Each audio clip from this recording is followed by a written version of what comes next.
ये भी कहा जाता है कि पंजाब की वज़ीर आला बड़ी अन्नापरस्त है, इस्टेब्लिशमेंट के बैसाखियों पे ये आए हैं, अवाम के वोटों पे नहीं आए हैं।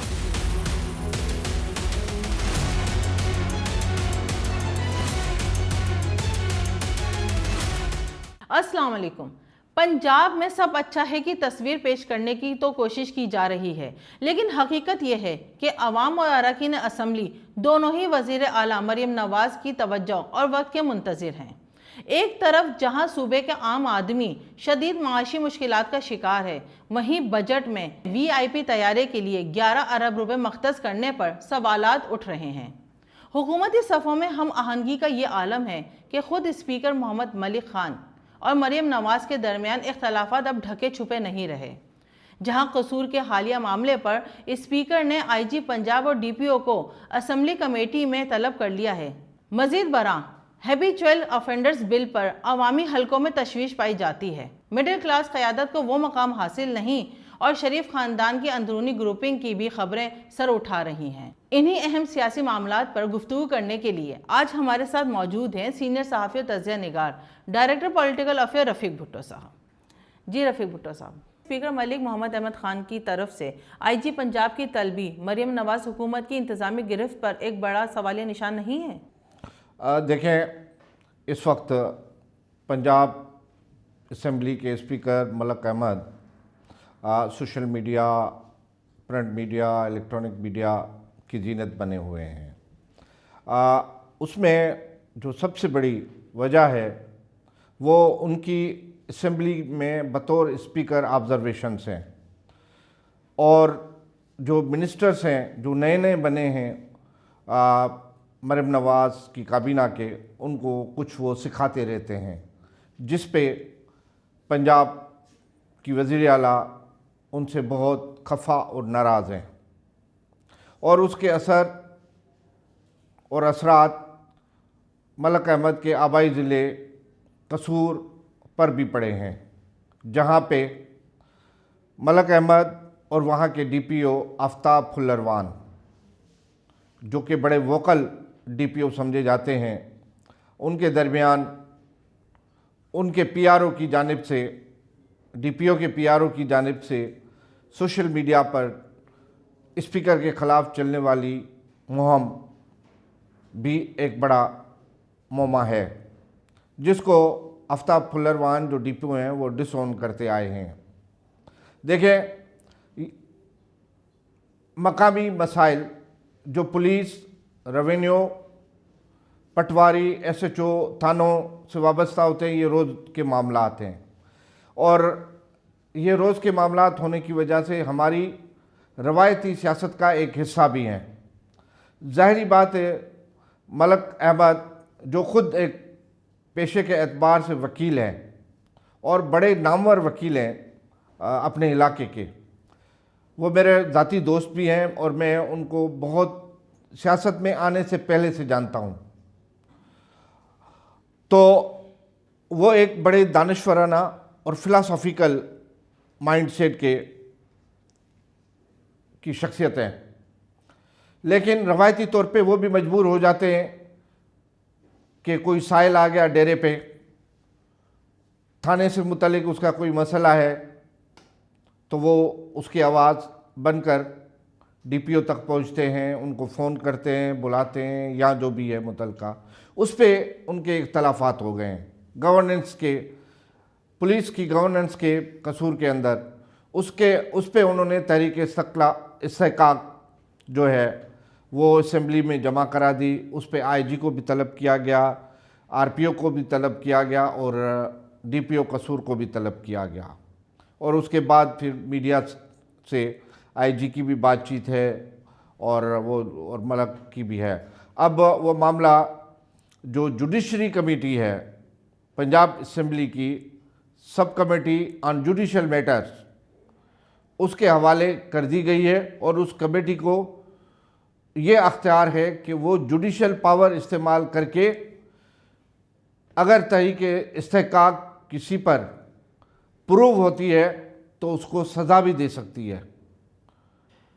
वो सज़ा नौकरी से बर्खास्त की भी हो सकती है और कोई और सज़ा भी हो सकती है। अब देखना है कि वो कमेटी क्या करती है। लेकिन इस वक्त मलक अहमद जो पंजाब असम्बली के स्पीकर हैं वो बड़े दबाव में हैं और कहा जा रहा है कि जी वो क्योंकि जब हम पंजाब की बात करेंगे तो पंजाब की सियासत को समझना ज़रूरी है। पंजाब में हुक्मरान जमात मुस्लिम लीग नून है, लेकिन उसके अंदर दो बड़े मेजर और वाज़े ग्रुप हैं। एक मियाँ नवाज शरीफ का, दूसरा वज़ीर आज़म मियाँ शहबाज शरीफ का। क्योंकि मलक अहमद मियाँ शहबाज शरीफ के बहुत करीब समझे जाते हैं और कुछ वज़रा भी हैं मरियम नवाज़ की काबीना के, वो भी मियाँ शहबाज और मलक अहमद के करीब समझे जाते हैं। मैं आपको ये भी बताता चलूँ कि पंजाब के दो वज़रा हैं जिनका ताल्लुक़ सियालकोट से है। दोनों नौजवान और अरबपति वज़ीर हैं, लेकिन वो आपस में बातचीत नहीं करते। वज़ीर बिल्दियात और ज़ीशान रफ़ीक जो कि लेबर के वज़ीर हैं, उनकी आपस में बातचीत नहीं है, एक दूसरे का चेहरा देखना पसंद नहीं करते, लेकिन काबीना में मौजूद हैं। तो उस ग्रुप का भी मलक अहमद पे असर पड़ा है। मरियम नवाज़ पंजाब असम्बली में बहुत कम आती हैं, हालांकि वो ऐवान की कायद हैं, लीडर ऑफ हाउस हैं, चीफ मिनिस्टर हैं, चीफ एग्जीक्यूटिव हैं। उसको ऐवान में आना चाहिए, ऐवान की कार्रवाई का हिस्सा बनना चाहिए, मेंबरान के सवालों का जवाब देना चाहिए, लेकिन उनके बजाय उनकी सीनियर मिनिस्टर मरियम औरंगज़ेब वो उस कार्रवाई का हिस्सा होती हैं। ये भी कहा जाता है कि पंजाब की वज़ीर आला बड़ी अन्नापरस्त हैं और कई माह मेंबरान असम्बली को वो टाइम नहीं देती मिलने का। भुट्टो साहब, क्या हैबिचुअल ऑफेंडर्स बिल का असल मकसद सूबे में जराइम का खात्मा है या सियासी नाक़दीन और अवामी आवाज़ को दबाना है? भाई, आज के इस जमहूरी दौर में जहाँ सिविल लिबर्टीज़ हों, जहाँ शहरी आज़ादियाँ हों, जमहूरियत हो, इंसानी हुकूक हो, वहाँ आप एक ऐसा कानून उजलत में ला रहे हैं। और जैसे पहले मैंने कहा कि मलक अहमद बड़े तरक्की पसंद और खुले ज़हन के आदमी हैं, तो उसने कहा कि ये कौन सा आप कानून ला रहे हैं, और कानून लाने का एक प्रोसीजर होता है। असेंबली सेक्रेटरीट ने उनको एतमाद में लिए बगैर वो कानून एक स्टैंडिंग कमेटी को भेज दिया, जो कि स्पीकर की नज़र से गुजरे बगैर वहाँ पहुँचा। उसका भी उन्होंने नोटिस लिया। फिर उसकी जो डेफिनेशन है और वो उस एक कॉलोनियल नवाबादियाती दौर का, अंग्रेज़ों का के दौर का इंसान दुश्मन शहरी आज़ादियों की मुखालिफ एक कानून आप ला रहे हैं, उसको कैसे आज के दौर में लोग बर्दाश्त करेंगे? मेरा नहीं ख्याल कि ये कानून पंजाब असम्बली पास करेगी। आज के दौर में पंजाब के लोग राजा रणजीत सिंह वाले दौर के लोग नहीं हैं। आज पंजाब पढ़ा लिखा पंजाब है, और पढ़ा लिखा पंजाब ऐसी, ठीक है, पंजाब में गुर्बत भी है, बैकवर्ड पसमानदा इलाके भी हैं। चोलिस्तान का आपने नाम सुना होगा, और लोअर क्लास भी है, लेकिन ऐसा पंजाब नहीं है कि वो बगैर सोचे समझे अवाम दुश्मन कानून पास कर ले। मुस्लिम लीग नून पंजाब की मकबूल जमात आज नहीं है। आज जितने भी पंजाब के शहरों से पंजाब असेंबली में लोग बैठे हैं, उसमें से कई फॉर्म 47 की वजह से बैठे हैं। खुद लाहौर शहर से मुस्लिम लीग नून अपनी मकबूलियत 2024 के इंतखाबात में नहीं रखती थी, और किस तरह वो जीते हैं। रातों रात 3 रिटर्निंग ऑफिसर तब्दील कर दिए गए। इस्टेब्लिशमेंट के बैसाखियों पे ये आए हैं, अवाम के वोटों पे नहीं आए।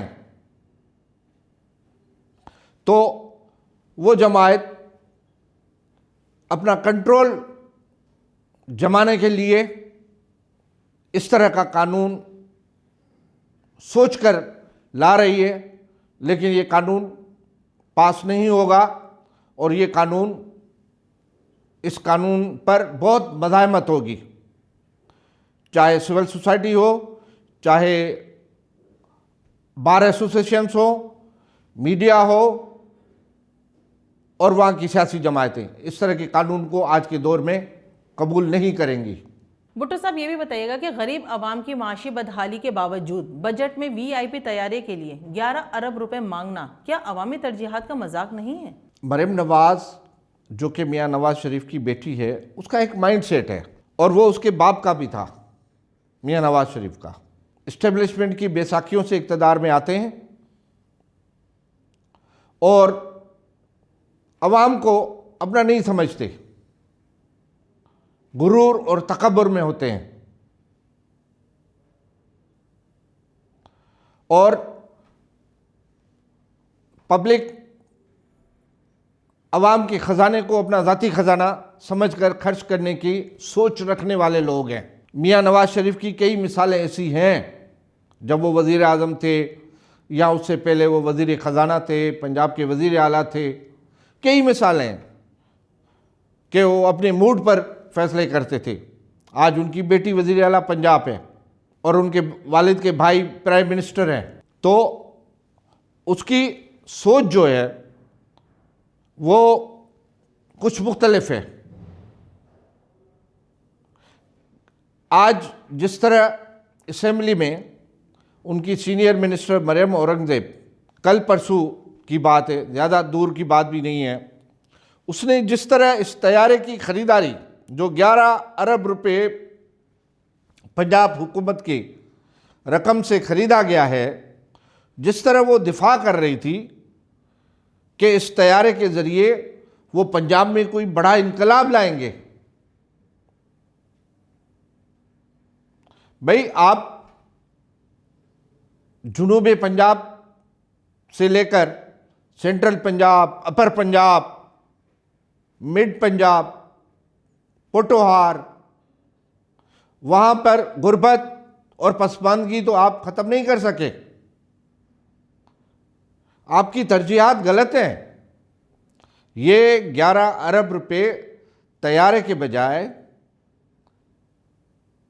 किसी अवाम की वेलफेयर वाली कोई तरक्याती स्कीम पे खर्च होते तो मुझे खुशी होती।